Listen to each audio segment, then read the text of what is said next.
and spend 50 or 60 million. I get it. We need bit part players. We definitely need a defensive midfield. There's no telling what's going on with Winks' ankles. I mean, that's been a systemic problem all year long. Wanyama's been a shadow of himself coming off injury. Dembele could go. Dyer's hit and miss, although he's been pretty rock solid all year long. But I think he prefers playing in the back. I don't know if that's really his true position, though. So you got to answer questions.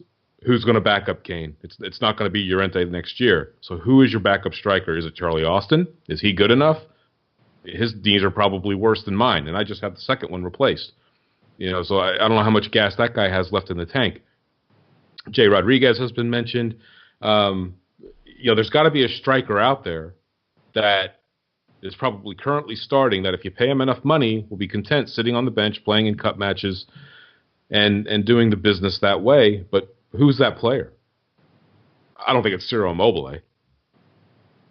Yeah, I'm not sure on that. I mean, I think we need to get away from the mindset of trying to replace Kane, find a like for like, because I just don't think it's out there, at least not in our budget. But we saw what happened when he went out, when you went with that front four of Dele, Eriksen, Son, and Lamela. I mean, that was pretty lethal. You didn't know who to guard because they're constantly switching in and out with each other. So I don't know if we should go and try and just replace Kane. I don't know if we should try and fit that mold in someone who can just slot in as a pure striker. Maybe we stop trying to look for that because we've tried it a couple times now. It just hasn't worked out. Do you think it works, though, if you just play Sonny up front? I mean, I don't think you can go and challenge for top honors with one striker and an alternate option like Sonny, because it's just too thin at depth. And I cast my mind back to, different era, even though it was only 7-8 years ago. Spurs had 4 strikers. We had Keane, Berbatov, Defoe, and we had, his name has escaped me, but he was good. The guy from West Ham. Come on, lads, help me out. Who was he? That was Jermaine Defoe. No. It was, well, anyway, so it's 4 years ago, and we just had a dearth of attacking options, and it was really it was a challenge, more of a curse than anything else, because at times you just couldn't keep 4 strikers like that happy, and that became a bit of the challenge. So Canute, that's his name. Sorry, and so. I think you got to have at least 2 world-class strikers. So if the need requires you to play them both in a game, and I know that's not Poch's MO, you've got that option. Right now we don't. I mean, when was the last time Llorente was even on the subs bench? It's been 4 or 5 games now. I don't think he's with the squad right now. Well, there were something that came out a couple weeks ago saying he was sent home for personal reasons. They wouldn't get into it, and since then he hasn't been on the bench. There hasn't been any pictures of him at training. Nope. And people keep asking, well, where's Llorente? Let's put Llorente on. I don't think he's with the team at all right now. Yeah, I actually saw some social media noise that Rio Griffiths might even get a chance to sit on the bench. I don't see that. He's 17. I know there's been a lot of noise, and because as soon as you do that, you really owe him a new contract, right? Well, so that's what it was about. It was talking about should Keziah Sterling get the bench, should Rio Griffiths, and people are like, well, why not Llorente back on the bench? That's where I think all this talk over the week Sterling was going. Wasn't Sterling on the bench for the United game? Or yeah, he was. Right. But going back to Rio Griffiths, there's been a lot of noise about him. We've talked about him on here, scoring a hat-trick and a brace here and there, and obviously he got, was it 4 against Arsenal? When we beat them 9-0. And 4 goals, 3 assists. Yeah. Now, granted, it wasn't their strongest team because they had an eye out on the FA Youth Cup final, which they lost today to Chelsea. But the lad's 17. He just looks like he's 22. He's big. He's got a beard. But I do believe his contract's up this summer that they're going to offer him professional terms. And I think that's right. I mean, if he's that good at that age, that's what Harry Kane was doing. It's still a lump of coal. We just got to give it the polish. But I think all this talk of him coming in right now, even featuring on the tour, Could he come on the tour? Maybe. If he signs the contract, maybe it's a good opportunity for him to come on the tour, get some experience working with the first team squad. But, it took Harry Kane so long to make it into the Tottenham team. And, whether Sherwood wants to take that credit for breaking him in, and Poch, obviously, he bowed to that pressure of giving him those starts after coming on as subs and doing the business. So, sometimes you're just lucky, but I think it's just way too early to be thinking about drafting that 17-year-old into a Premier League club like us. I know Sessegnon's a whole different story. Can we talk about that a little bit? Because we did mention him as a possibility. I know he's, quote unquote, said if Fulham get back to the Premier League, he wants to stay with them. They've been going back and forth. We talked about this a few weeks ago with Cardiff for the second automatic spot from the Championship.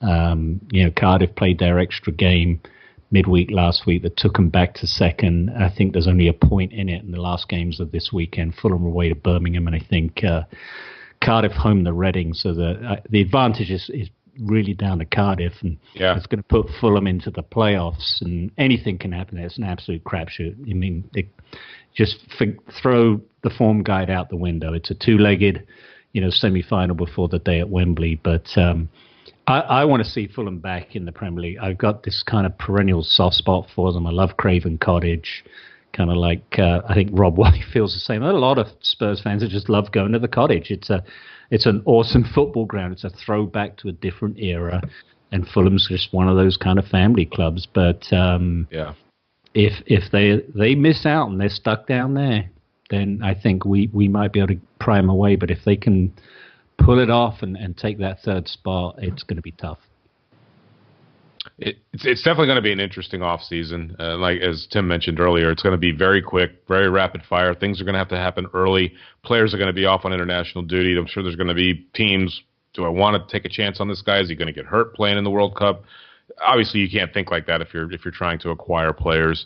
And there's going to be some interesting names bantered about. If you look at, we're talking about a backup striker, and we're talking about inserting a 17-year-old into making maybe that move and being that for Harry next year. When you look at Manchester City in the table right now compared to us, they're 22 points ahead of us with a plus 76 goal difference. Where is our, Jesus to our Kun Aguero? Two pretty much world-class strikers that kind of interchange themselves depending on what they do. And it works in Pep's system. That tic-tac-toe midfield stuff they play between Sterling and De Bruyne and Danilo and Gundogan and the rest of them, it's seamless. And they can insert interchangeable parts that make that thing work. That's what we're competing against if we actually have any aspiration whatsoever of winning a Premier League title. Well, then, Kenny, if you want to follow that mold, we don't need to go out and look for the expensive player to come in and be that pairing striker.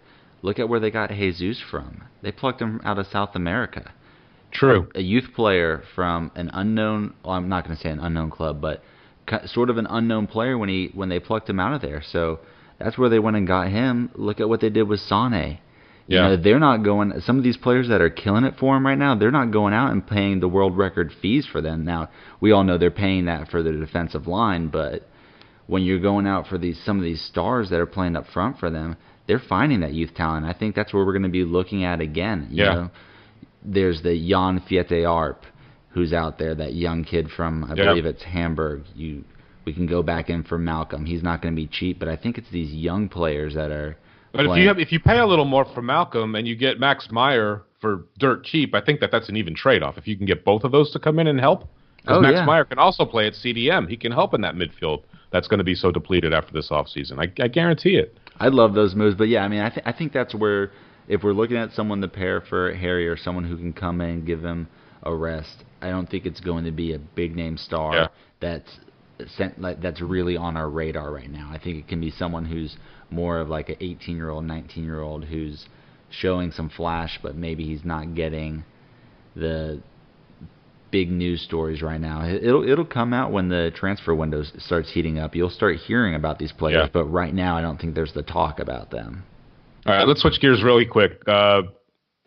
Well, Cheers. just to end that, I just Yeah. went and had a look at some important dates. We all know, I think June 14th is when the new season fixtures come out. The schedule comes out, I think 4 hours before the first kick of the World Cup in Russia. I wanted to have a look because I honestly thought that the start of the season was pushed back, but it's not. It's the same weekend as this year. It's the weekend of the 11th and the 12th, and the window shuts that Thursday on, I think, that Thursday, whatever that is, 8th or 9th. So absolutely 3 weeks, more than 3 weeks off the normal summer window. So it's going to be definitely very interesting. Wow.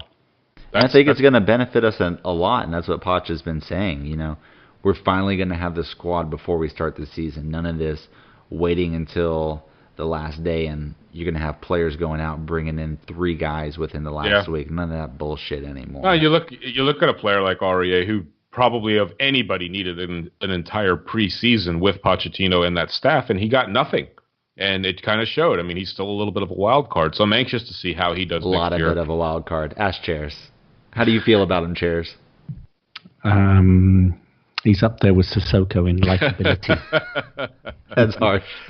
We had a very interesting listener question, Chairs. I think you got that pulled up somewhere, don't you, from Ben Foreman? Yeah, from Ben Foreman, San Diego Spurs. It's our only listener question because we were very lax in putting out that tweet. So thanks, Ben, for listening, and I hope you're doing a great job of organizing the Spurs official trip to San Diego this summer.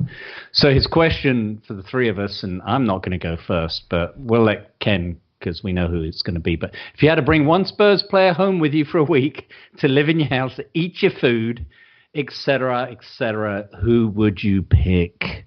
Cocoa Pops. Go on, Ken. You and I, we talked about this question off the air, and I said, it's Lamela. I'd totally love to have Eric Lamela come in and hang out at the house with me for a week. Do a little Argentinian barbecue. I think so. And I thought about who would I change my mind for, and there's nobody. It's Lamela. I totally take that guy in. Yeah, little Argentinian music. Probably bring some of that famous Pochettino wine that he brings over from Argentina. Yeah. Oh yeah. I'm definitely in. All right, Tim. Sissoko. Yeah, you're in, Kenny. Sissoko for Tim. No, it wouldn't be Sissoko. Babysitter. He'd drop the baby, wouldn't he? He might. And kick it on the way down. Yeah, you can trust. I'd probably go with Jan. Damn you. Play some Call of Duty. That's exactly what I was just about to say. I'll go. All right. So I was thinking Jan, but I'll go with Dele Alli. He's Spencer's age. Mm-hmm. So that would be a really interesting dynamic. And, he's a Fortnite freak. So both of my kids are Fortnite freaks. I'd have him just come in, feed him a couple of chicken wings and say, go play Fortnite with those guys for 6 hours. And that would do them nicely. Probably. Did like that. That's a fun question. Ask yourself that if you're out there listening. Like, who would I really like to have at my house? Right, and it's not just who's your favorite player. So obviously it's got to be them. But can you imagine what they would be doing in your house? And that's how I think the dynamic changes. Nice one, Ben. It's different from the normal stuff that we get. Not that there's anything wrong with any of that. So no, I like that. Let's move on. Simon's 5-a-side trivia for episode 41. What do you got? Well, I hope it's multiple choice. There are some multiple choices for you, Tim, because it's a 2-horse race right now. Ken kind of steamed ahead last week. So this week, round 21, it is going to be London derbies from this year in the Premier League. And before you get excited, Watford are not in London. They're in Hertfordshire, so they are not included. So we're talking the Chelsea, Arsenal, West Ham, Palace. All right? Ready? Yes? Ready? Yep. Sorry. All right, question number 1. Multiple choice. So let me finish. How many points have we taken in London derbies this season amongst those aforementioned 4 teams? Is it 14? 15 or 16. Tim.